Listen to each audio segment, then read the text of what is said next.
जय श्री राम। सनातन पॉडकास्ट में आपको बहुत बहुत स्वागत है। आज की वीडियो में एक बहुत ही सुंदर सा विषय लेकर आ गए हैं आपके सामने। साधना में आने वाले बाधक तत्व और साधना के दौरान किस चीज से आपको वास्तविकता में साधना का फल मिलता है, ठीक है, किस प्रकार का आपका भाव होना चाहिए, वो आज की इस वीडियो में हम डिस्कस करने वाले हैं। सुबह के समय मैं एक पुस्तक पढ़ रही थी, बहुत सुंदर सी पुस्तक है, श्री रामकृष्ण लीलामृत। उसी में से एक पृष्ठ मैंने उठाया और जब मैंने उसको पढ़ा तो मुझे लगा कि आप लोगों के साथ वो डिस्कशन करना चाहिए, चर्चा करनी चाहिए, ठीक है। तो यहाँ पर दो बाधक तत्व बताए गए हैं, एक तो कामासक्ति और दूसरा अभिमान, ठीक है। ये हर व्यक्ति में होते हैं, ये कहीं ना कहीं हमारी प्रकृति होती है, हम माया में हैं, हम संसार में रहते हैं, तो कहीं ना कहीं इन चीजों का असर हमारे ऊपर पड़ता है, ठीक है। साथ ही में लालच भी होता है, ठीक। तो यहाँ पर जो मेजर एरिया ऑफ डिस्कशन है, जो दो मुख्य चीजें यहाँ पे चर्चा की गई हैं, वो है एक कामासक्ति और दूसरा है अभिमान, ठीक है। तो यहाँ पर भगवान श्री रामकृष्ण परमहंस जी किस प्रकार जो है कामासक्ति को दूर करते हैं और अभिमान को दूर करते हैं अपनी, ठीक है, उनको पास नहीं आने देते हैं। उसके बाद वो साधना में जाते हैं, साधना के दौरान उनके साथ क्या अनुभव होते हैं, ठीक है। मेरे पर्सनल एक्सपीरियंस से अच्छा है मैं किसी संत महात्मा का एक्सपीरियंस आप लोगों तक पहुंचाऊं, ठीक है, ताकि आप लोगों को पता चले वास्तविकता में साधना क्या होती है, ठीक है। मैं किसी लेवल पे नहीं हूँ ना, मैं ऐसे भी मैंने बहुत ही साधना कर ली हूँ, ठीक है। और जो भी जाप करते हैं हम अपने लिए करते हैं, ठीक है, अपने जीवन को सुखी रूप से बिताने के लिए करते हैं। तो मैं किसी भी लेवल पे नहीं हूँ, इसलिए with reference of a book, बहुत ही बड़े संत महात्मा की रेफरेंस लेकर हम आपको ये टॉपिक समझा रहे हैं, ठीक है। चलिए, यहाँ पर दो चीजें बोली है कि कामासक्ति ना आ पाए, ठीक है, उस पर विजय प्राप्त करने के लिए भगवान श्री कृष्ण पर रामकृष्ण जी ने क्या किया कि उन्होंने बहुत दिनों तक स्वयं ही स्त्री वेश में रहे, कि वो बहुत दिनों तक खुद ही स्त्री वेश में रहते हैं। इससे क्या होगा कि जब भी वो किसी महिला को देखेंगे तो उसके लिए मातृभाव की दृष्टि आएगी, ठीक है। अब मैं ये नहीं बोल रही कि आप लोग इस प्रकार स्त्री वेश में रहे, ठीक है, this is not possible at this time. उस टाइम पे भी नहीं था, लेकिन भक्त जो होते हैं ना, वो उनको ऐसा कुछ नहीं होता कि संसार क्या कहेगा, उनको सीधा ईश्वर से वो होता है कि मेरे ईश्वर जो कहेंगे वही ठीक है, मैं ईश्वर पर पूर्ण तरीके से आश्रित हूँ, ठीक है। तो संसार क्या कहेगा मुझे फर्क नहीं पड़ता, ठीक है। लेकिन आज के समय पर आप ऐसे बन के घूमोगे, स्त्री वेश धारण करके घूमोगे, तो दैट इज नॉट पॉसिबल। लेकिन जो दृष्टि है वो आप हर एक औरत के लिए मातृभाव की रखना शुरू कर देंगे, तब आपकी कामासक्ति जो है वो खत्म होती चली जाएगी, धीरे धीरे वो कम हो जाएगी, ठीक है। स्त्री जाति की ओर मातृभाव को छोड़ किसी अन्य भाव से देखना उनके लिए असंभव हो गया था। इससे क्या हुआ, एक समय ऐसा आया कि वो जिस भी स्त्री को देख रहे हैं, खुद की भी पत्नी को देख रहे हैं, तो केवल किस दृष्टि से देख रहे हैं, मातृभाव की दृष्टि से देख रहे हैं, ठीक है। तो ये उन्होंने बताया कि कामासक्ति पर विजय कैसे पाई जाए, कि जिस भी स्त्री को आप देख रहे हो केवल मातृभाव की दृष्टि से देखो। दूसरा अभिमान, अभिमान जो है सबसे बड़ा बाधक तत्व होता है, तो उस अभिमान को कैसे दूर करते हैं रामकृष्ण परमहंस जी। यहाँ पर लिखा हुआ है कि अभिमान दूर करने के लिए भी उन्होंने अलौकिक साधनाएं की। अब देखिए, हम लोग साधना करते हैं ईश्वर की प्राप्ति के लिए, रामकृष्ण परमहंस जी जो है साधना कर रहे हैं किसके लिए, अभिमान को चूर्ण करने के लिए, ठीक है। और वो भी एक अलौकिक की साधना है अपने आप में, क्योंकि व्यक्ति को जब भी डुबोएगा, क्या डुबोएगा, अभिमान डुबोएगा। और जब तक अभिमान रहेगा तब तक ना वो दूसरे को सुनना पसंद करेगा, ना उसकी ग्रोथ होगी। ग्रोथ मेरा मतलब क्या है, अंतर्मुखी होना। आप अंतर्मुखी ही नहीं हो पाओगे जब तक आप में अंदर अभिमान है, ठीक है। तो अभिमान को खत्म करने के लिए भी साधना की है। साधना किस प्रकार की है, बैठ के जाप नहीं किया है यहाँ पे, वो मंदिरों में जाते थे, मंदिर की साफ सफाई करते थे। आप कितने भी ऊंचे पद पे हो, सेवा करनी शुरू कर दो, अभिमान आपका खत्म हो जाएगा। आप कितने भी संत महात्माओं को पढ़ो, सब आपको सेवा करना सिखाते हैं, क्योंकि सेवा ही एकमात्र तरीका है जिससे अभिमान खत्म हो जाता है। अभिमान दूर करने के लिए उन्होंने अलौकिक साधनाएं की हैं। वे स्वयं हाथ में झाड़ू लेकर मंदिर के अहाते को झाड़ते। उनके बाल उन दिनों बहुत लंबे थे, उन बालों से वे रास्ते, चौक आदि को झाड़कर साफ करते थे। अब देख रहे हो कि अपने ही बालों को झाड़ू के रूप में उन्होंने झाड़ू को आप बोल सकते हैं कि सब्स्टिट्यूट कर दिया, ठीक है, कि झाड़ू की जगह अपने बालों को इस्तेमाल कर रहे हैं और उनसे साफ सफाई कर रहे हैं। तो उन्होंने अपने आप को क्या किया कि मैं कुछ भी नहीं हूं, ठीक है, यानी कि अपना जो अस्तित्व है वो बिल्कुल खत्म कर लिया, कि जो है ईश्वर है, जो दिया है ईश्वर ने दिया है, जो करेगा ईश्वर करेगा। अभिमान चूर्ण करने के लिए, अभिमान को कम करने के लिए, खत्म करने के लिए बार बार ईश्वर से हाथ जोड़ते हैं और कहते हैं कि हे माँ, हे भगवती, आप मेरे इस अभिमान को बिल्कुल खत्म कर दो, जड़ से खत्म कर दो। ठीक है। और इसी के साथ वो पता क्या करते हैं, इसी के साथ जो भी मंदिर के सामने जो भिखारी बैठे रहते हैं उनसे जो कुछ झूठन बचती है उनकी झूठन खाते हैं। ठीक है। ये दिखाने के लिए, ये समझने के लिए कि हम जितने भी लोग हैं इस संसार में केवल एक मानवता से और केवल उस तत्व से जुड़े हुए हैं, और कुछ भी नहीं है संसार में। किसी भी तरीके का क्या नहीं है, भेदभाव नहीं है। जब तक भेदभाव की दृष्टि रहेगी, मैं बड़ा तुम छोटे, इस प्रकार की दृष्टि रहेगी, हमारी अभिमान आएगा। ठीक है। तो उस दृष्टि को दूर करने के लिए, उस अभिमान को दूर करने के लिए क्या किया, अपने ही बालों से झाड़ू निकालते हैं, अपने ही बालों से झाड़ रहे हैं, चीजों को सफा कर रहे हैं। ठीक है। और दूसरा क्या कर रहे हैं, जो भिखारियों की झूठन होती है उसको खा रहे हैं। हम में से कौन खाना पसंद करेगा, कोई भी खाना नहीं पसंद करेगा। ठीक है। उत्तरोत्तर हम तो देना भी पसंद नहीं करते हैं खाना। ठीक है। अरे खा लेगा, कोई और दे जाएगा हमारी जगह। और यहाँ पर इतने बड़े संत महात्मा होने के बावजूद वो क्या कर रहे हैं, वो उस झूठन को खा रहे हैं। ठीक है। और सिर्फ एक चीज बोलते हैं कि माँ, मेरा सारा अभिमान बिल्कुल नष्ट कर दे, बिल्कुल, यानी कि उसका इतना सा छोटा सा तिनका भी मेरे अंदर नहीं रहना चाहिए। ठीक है। अब आगे देखते हैं।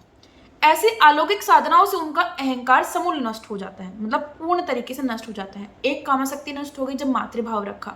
ठीक है। अपनी पत्नी के लिए मातृभाव होना भी बहुत बड़ी बात हो जाती है फिर। ठीक है। दूसरा कि उन्होंने क्या सोचा मन में कि मैं कोई स्वतंत्र व्यक्ति हूं ही नहीं, स्वतंत्र व्यक्ति नहीं हूं। इसका देखिए, हम क्या सोचते हैं, हम स्वतंत्र हैं। हमारी सोच जो है वो बिल्कुल अपोजिट है। ठीक है, उल्टी है।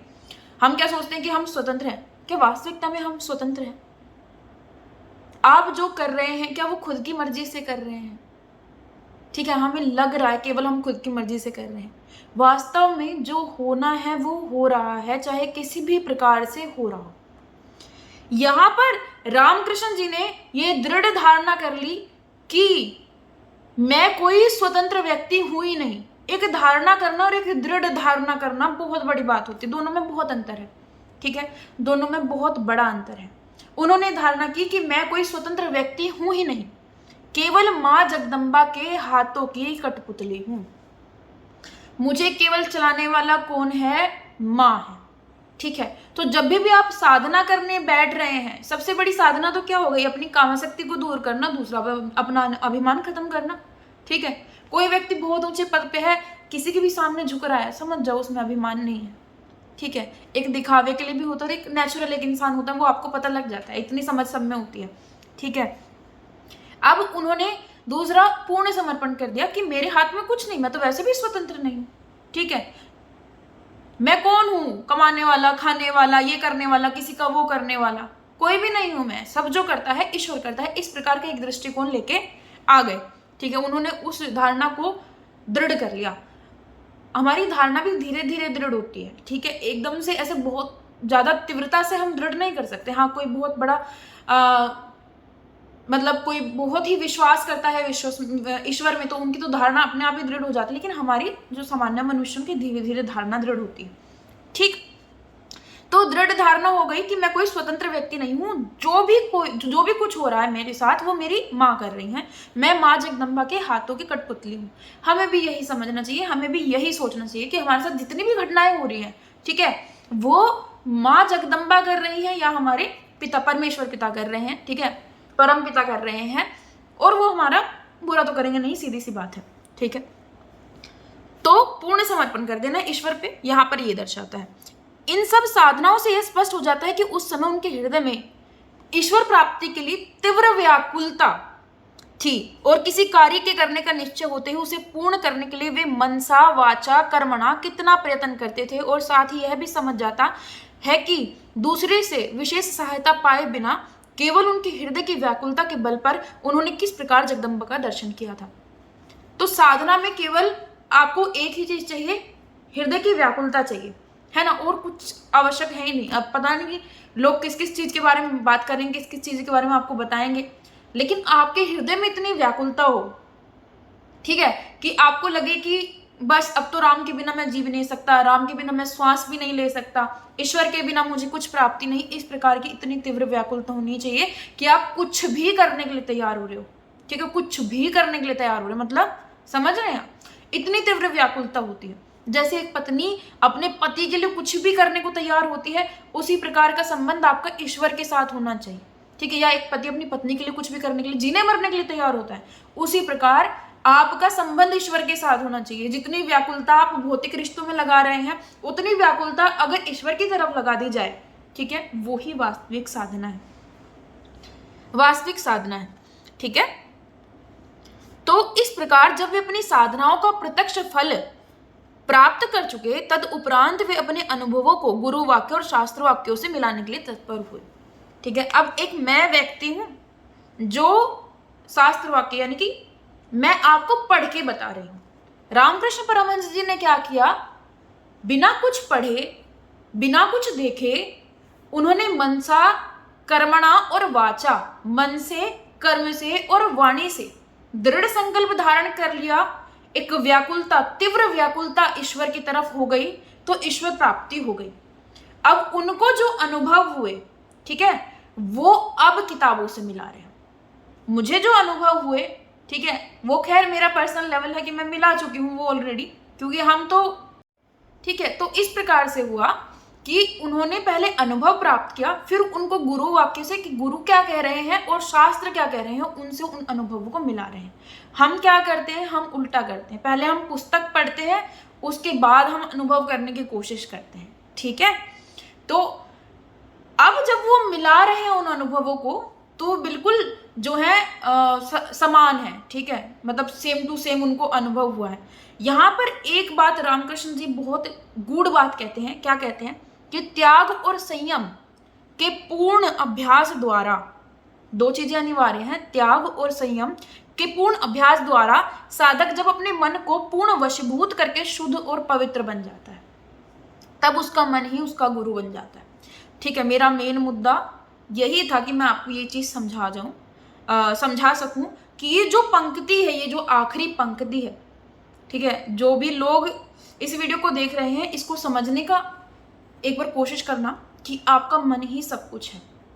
ठीक है, इस मन के द्वारा ही आप ईश्वर की प्राप्ति भी करते हो। ठीक है, इस मन से ही सब कुछ रिफ्लेक्शन होता है। ठीक है, पूरे देखिए, मन अगर शुद्ध और पवित्र हो जाए, ठीक है, तो मन ही आपका गुरु। अगर मन मलिन हो जाए तो मन ही आपका नाश करा दे। ठीक है, अगर किसी व्यक्ति का कोई गुरु भी नहीं है तो उसका मन ही उसका गुरु है। अगर मन स्वच्छ है, बिना स्वच्छता के मन का भी गुरु नहीं हो सकता। आप मलिन हो, ठीक है, तो कोई फायदा नहीं है, वहां पे आप मन को एज अ गुरु कंसिडर नहीं कर सकते। आप स्वच्छ हो, ठीक है, आपका मन पवित्र है, आपके हृदय में कोई द्वेष भावना नहीं है, आपके हृदय में किसी को नुकसान पहुंचाने का नहीं है, ठीक है, तो अब आप अपने मन को एज अ गुरु कंसिडर कर सकते हो। टू बी नोटेड, ठीक है, एक चीज आपको महत्वपूर्ण देखनी पड़ेगी, आपका इंटेंशन क्या है किस चीज के पीछे, that is greatest of all the things. ठीक है, कि आपका लक्ष्य क्या था उस चीज को करने के पीछे, वो सबसे बड़ी चीज होती है संसार में। किसी का लक्ष्य बहुत अच्छा था, ठीक है, चाहे प्रोसीजर कैसा भी उलट पुलट हो गया हो, लक्ष्य अच्छा था तो उसको वो प्राप्त हो जाएगी। ठीक है, क्योंकि जितने आप शुद्ध चित्त से अपना लक्ष्य लेके चलोगे, ठीक है, वो आपको प्राप्त होगी। लेकिन अगर आपका लक्ष्य ही गलत था, आपका इंटेंशन ही गलत था, ठीक है, अब यहाँ पर मांत्रिक और तांत्रिक की बात ले लो। कोई भगवान का भक्त है केवल, ठीक है, ऐसा कोई भगवान का भक्त है केवल इसलिए बैठा है कि मुझे ईश्वर की प्राप्ति करनी है, मुझे लोगों का भला करना, ठीक है। अब इंटेंशन क्या है, सेवा करना, इंटेंशन क्या है, भला करना, इंटेंशन क्या है, ईश्वर की प्राप्ति करना, तो उसे अपने आप ही प्राप्त हो जाएगी, क्योंकि यहाँ पर आप एक शुद्ध हृदय से सोच रहे हो। ठीक है, वहीं पर मुझे किसी पे तंत्र क्रिया करनी है, मुझे किसी का उल्टा पुल्टा करना है, मुझे किसी का घर बर्बाद करना है, यहाँ पर इंटेंशन क्या है, खराब है। ठीक है, तो वहां पर मन गुरु नहीं हो सकता, वहां पे क्या किया, मन की जो सत्ता है वो ही मलिन हो गई। ठीक है, आप कभी भी देखो, जब भी जो ये मन है ना, आप इसका निरोध नहीं करना होता, हमें इसको खत्म नहीं करना होता, हमें इसको स्थायी करना होता है। बहुत बारीक सा अंतर है, लेकिन बहुत बड़ा अंतर है कि हमें इसको रोकना नहीं है, इसको हमें जकड़ना नहीं, हमें इसको केवल स्थायी करना है। स्थायी करना है, वो भी शुद्ध भाव में, पवित्र रखना है शुद्ध भाव में, ठीक है, कि हम सेवा कर सकें। केवल इतना सा ही है। और आपको उम्मीद करती हूँ कि ये बात समझ में आई। बहुत बारीक सी लाइन है, ठीक है, बहुत इतनी सी छोटी सी रेखा है जिससे अंतर हो रहा है, लेकिन बहुत समझने वाली चीज है। तो यहां पर आपको इन चीजों को देखना है, ठीक है। अब फिर उसके उस शुद्ध मन से जो भाव तरंग उत्पन्न होती हैं, वे उसे कभी मार्ग भूलने देती ही नहीं। एक बार आपने अपने मन को गुरु बना लिया, कैसे मन को? स्वच्छ एवं शुद्ध एवं पवित्र मन को गुरु बना लिया, तब आपका मन ही आपको कभी भूलने नहीं देगा उस अनुभवों को, उन भाव तरंग को जो आपके अंतर आई हैं, ठीक है। यानी कि वो स्थायी हो गया है। यहाँ पर श्री रामकृष्ण परमहंस जी ये भी कह रहे हैं कि उनका जरा सा भी जब मन हिलता था या फिर मन हटता था साधना से या जगदम्बा से ऐसे हट गया, तो उनका मन उनके सामने आके खड़ा हो जाता था स्थूल रूप में, ठीक है। और वो उनसे कहता था कि तू पूजा कर, तू पाठ कर, तू भजन कर, तू माँ भगवती का जाप कर। उनको आके डांटता था, ठीक है। सो यहाँ पर जो मन है वो गुरु की तरह काम कर रहा है, ठीक है। तो कोशिश करें अपने हृदय को, आप अपने मन को जितना स्वच्छ कर सकते हैं उतना स्वच्छ करें। हृदय जब भी स्वच्छ होगा जब आप सेवा करनी सीखेंगे, ठीक है। सेवा करनी बिल्कुल निचले स्तर पे आ जाओ, ठीक है। वही हमारा मूल स्वभाव होता है। जब आप उस निचले स्तर पर गिर जाओगे, ठीक है, तब आपको ईश्वर अपने आप रास्ता दिखा देंगे। आपका मन वहां पे स्थिर हो जाएगा और आपका मन वहां पर एज अ गुरु, ठीक है, आपके गुरु की तरह आपका साथ देगा।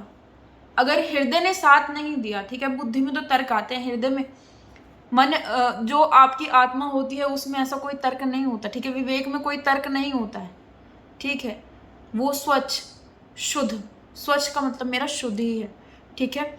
शुद्ध भाव आता है, ठीक है। तो हृदय को जितना साफ करा जाए उतना साफ कर लीजिए, ठीक है। चाहे खुद भूखे रह जाओ लेकिन दूसरे को खाना खिला के भेजो, ठीक है। चाहे किसी चीज की स्वयं को कमी हो जाए लेकिन दूसरा अगर आपसे मांग रहा है तो उसको दो। इस तरीके का भाव आपके मन में आना चाहिए। क्यों? और ऐसा नहीं, मेरा कहने का ये मतलब नहीं कि आप सब कुछ लुटा दो, ठीक है, लेकिन जितना आपसे बन पड़े उतना तो करो, ठीक है। क्योंकि संत महात्मा तो ऐसे थे कि सब कुछ लुटा देते थे, ठीक है, सब कुछ लुटा देते थे वो अपना, ठीक है। और फिर भी ये कहते थे कि भगवान है हमारा करने वाला, हमें किस चीज की चिंता है। तो समर्पण की स्थिति देख रहे हो आप कैसी। तो जब ये भाव आपके अंदर आ जाएगा, जब इस प्रकार का समर्पण आपके अंदर आ जाएगा, तब आपकी हर प्रकार की साधनाएं सफल हो जाएंगी, समझे। तो यहां पर वो एक चीज और बता रहे हैं कि कभी कभी ये होता था कि उनको ऐसा दिखाई देता था कि उनके शरीर से भोग वासना में पुरुष बाहर निकला, ठीक है। एक वो पुरुष जो भोग और वासना में विलीन है, जिसको सब कुछ चाहिए, ठीक है, काम भी चाहिए, अभिमान भी चाहिए, पैसा भी चाहिए, रोकड़ा भी चाहिए। और उसी के साथ एक तरुण सन्यासी, ठीक है, बाहर निकला जो उस पुरुष को मार डालता है। एक सन्यासी निकला, जैसे दिखाते नहीं है मूवीज में, नहीं दिखाते एंजल और डेविल, ठीक है, ऐसे ही दिखाते ना। वो कॉन्सेप्ट तो समझ जाओ कहां से आया है अब। तो उन्हीं के हृदय से दो चीजें निकल रही हैं। एक वो पुरुष जिसमें काम भावना है, जिसमें भोग विलास की भावना है, और एक वो पुरुष जो शुद्ध स्वरूप चैतन्य वाला स्वरूप है। दोनों का प्रकटीकरण कहाँ हुआ है? मन में ही हुआ है। अब आपकी मन की इच्छा शक्ति है, आपका दृढ़ संकल्प है कि आप किस तरफ जाओगे, ठीक है। अगर आपके मन का दृढ़ संकल्प इधर तेज हुआ तरुण सन्यासी की तरफ, तो वो तरुण सन्यासी इस भोग विलास में वाले पुरुष को नष्ट कर देगा। तो ये स्थिति यहाँ पर उनको आंखों के सामने दिखती थी, ठीक है। तो जितना हृदय पवित्र होता चला जाएगा उतना वो तरुण सन्यासी वाला जो आपका जो एंजल कह लो, ठीक है, वो ताकतवर होता चला जाएगा, ठीक है। मैं एंजल नहीं कह रही हूँ भाई, हमारी भाषा में सन्यासी है, हमारी भाषा में भक्त है, ठीक है। तो हम भक्त का प्रयोग करेंगे, भक्त शब्द का प्रयोग करेंगे।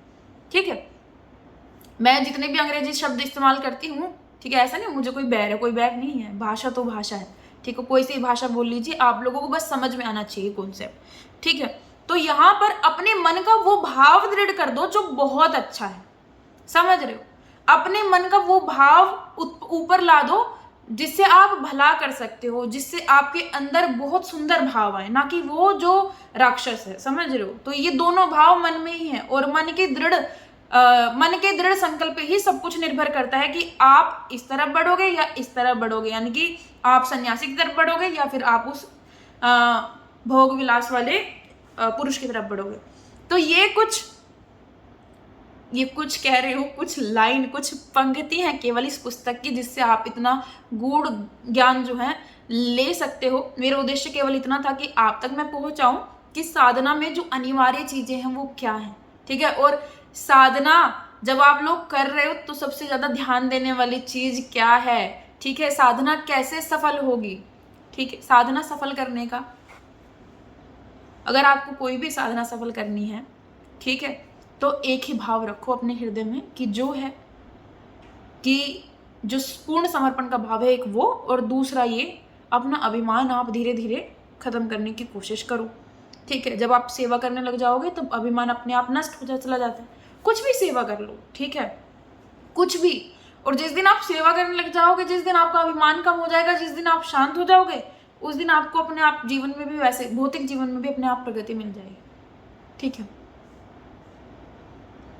जिस व्यक्ति को भौतिक संसार में दुख मिलता है वो ईश्वर की कृपा है, ठीक है। ऐसा कौन कहते हैं, ऐसा मैंने पढ़ा था, ये मैंने श्री प्रभुपाद जी की पुस्तक में मैंने पढ़ा था, उनकी जीवनी थी, उसमें लिखा था कि जब जब आपको भौतिक संसार से दुख हो रहा है तब तब आप पर ईश्वर कृपा कर रहे हैं। हम तो दुख में हाय माँ करने लग जाते हैं, ठीक है।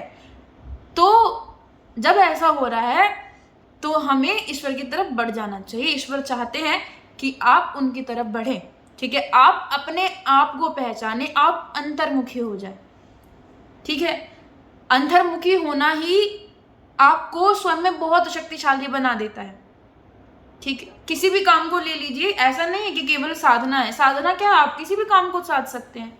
पढ़ाई को साध लीजिए, एक स्टूडेंट के लिए उसकी पढ़ाई साधन है, एक गृहिणी के लिए उसके परिवार की खुशी साधन है, ठीक है, तो वो अपने उस खुशी को साध सकती है। क्या है साधना, किसी भी चीज को आप साध ही तो रहे हैं, तो वहां पे आपकी एक ही चीज प्रमुख होती है कि आप मनसा वचना और कर्मणा, मन से वचन से कर्म से आप वहीं पर हो, ठीक है। और ध्यान केंद्रित करने की विधि यही होती है, और कोई अन्य विधि है ही नहीं, ठीक है। आप किसी के पास चले जाओ भाई, कोई आपको उल्टा सीधा बता रहा है, आप में इतनी बुद्धि खुद में होती है कि कौन व्यक्ति सच बोल रहा है, कौन व्यक्ति झूठ बोल रहा है, ठीक है। हालांकि दुख में इंसान को पता नहीं चलता है किधर जाना चाहिए, लेकिन फिर भी अपनी बुद्धि थोड़ा सा खोल के रखिए, प्रैक्टिकल चीजों पे थोड़ा सा ज्यादा ध्यान दीजिए, ठीक है, कि वास्तव में साधना क्या है। वास्तव में साधना करके भी आप क्या करते हैं, सेवा ही तो करते हैं, ईश्वर की सेवा ही तो करते हैं। भगवान श्री हनुमान जी महाराज ने, ठीक है, क्या किया है, सेवा भक्ति तो की है, दास्य भक्ति तो की है, खुद को दास समझ लिया। भगवान श्री रामचंद्र जी हैं ऊपर, वो हैं सब करने वाले, उनको किसी चीज की चिंता ही नहीं है, समझ रहे हैं। और उस दास्य भाव से, उस भक्ति भाव से भगवान श्री रामचंद्र जी को जीत लिया। सबसे बड़ी बात तो ये है, झुका दो खुद को, बिल्कुल झुका दो, ठीक है। यही एक मुख्य चीज होती है कि जब आप खुद को झुकाना सीख जाओगे, नीचे कर लो सर कुछ है ही नहीं, सारा अभिमान खत्म हो जाएगा, नीचे कर लो सर मुझे तो कुछ पता ही नहीं है, सारा अभिमान खत्म हो जाएगा। कितनी भी बड़ी अवस्था दिखती हो, कितनी बड़ी सिचुएशन आ गई हो, कितनी भी बड़ी स्थिति आ गई हो, नीचे झुक जाओ हाथ जोड़ के, यहीं पर अभिमान खत्म हो जाता है। उम्मीद करती हूँ कि आपकी आज की जो वीडियो है आप लोगों को समझ में आई। हालांकि मेरे साथ क्या हुआ, मेरे फ़ोन की मेमोरी फुल हो गई है, तो बार बार वीडियो स्टॉप चालू हो रही है, ठीक है।